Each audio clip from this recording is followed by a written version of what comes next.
4 లేదా 5 మీటర్స్కి మనం ఆబ్స్టకిల్గా ఉన్నాం అందరం. ఓకేనా. సో ఇక్కడ మనకి జీపీఎస్ గుట్ట అని ఉంది. ఇక్కడ మనకి శాటిలైట్స్ కౌంట్ అనేది మోర్ దెన్ 10 రావాలి.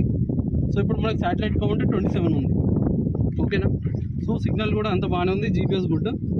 సో మనం దీన్ని ఫస్ట్ ఆర్మ్ స్టార్ట్ చేయడానికి ఈ 2 స్టిక్స్ని ఇట్లా కిందకి తెచ్చి ఇట్లా దగ్గరికి తేవాలి. సో మనకి డ్రోన్ అనేది స్టార్ట్ అయింది.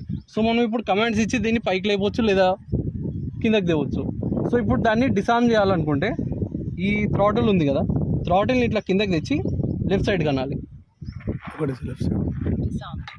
సో మీరు ఇక్కడ వినొచ్చు ఒక్కోసారి ఇప్పుడు నేను ఆన్ చేసేటప్పుడు ఇక్కడ ఆర్మ్డ్, డిసార్మ్ చేసేటప్పుడు డిసార్మ్డ్ అని వస్తుంది. సో ఆన్ చేయడానికి ఏం చేయాలి?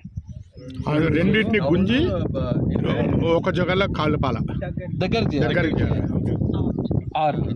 సో మనకి ప్రొపెల్లర్స్ అనేది స్పిన్నింగ్ స్టార్ట్ అయింది. స్పిన్నింగ్ స్టార్ట్ అయిన తర్వాత మనం దాని దగ్గరికి వెళ్ళకూడదు.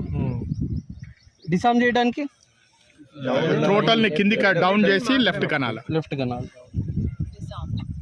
మనకి ఇక్కడ ఏమంటారు వాయిస్ కూడా వచ్చింది, వెరిఫికేషన్. సేమ్ ఫర్ ఆల్ అన్నిటికీ కొంచెం సిమిలర్ ఉంటుంది సార్.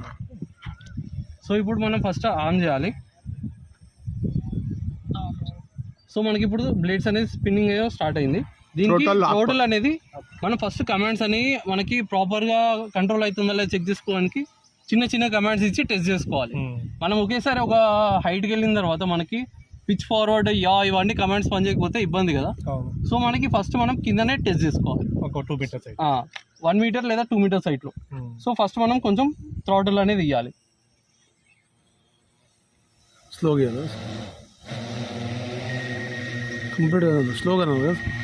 స్లోగా అనాలి. ఈ స్పీడ్ అంటే అది మరీ హైట్కి వెళ్ళిపోతుంది.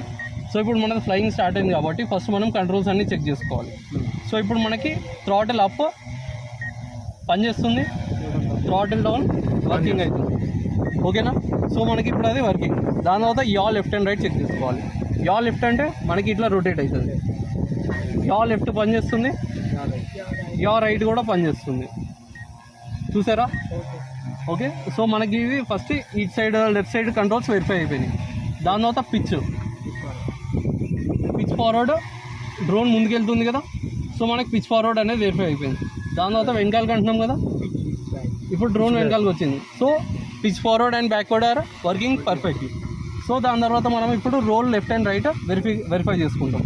సో రోల్ లెఫ్ట్ అంటే మనం లెఫ్ట్ సైడ్కి వెళ్తుంది, మన రోల్ లెఫ్ట్ వెళ్తుంది. ఓకే. రోల్ లెఫ్ట్ అనేది వర్కింగ్ అవుతుంది. దాని తర్వాత రోల్ రైట్ కూడా వర్కింగ్ అవుతుంది. ఓకే.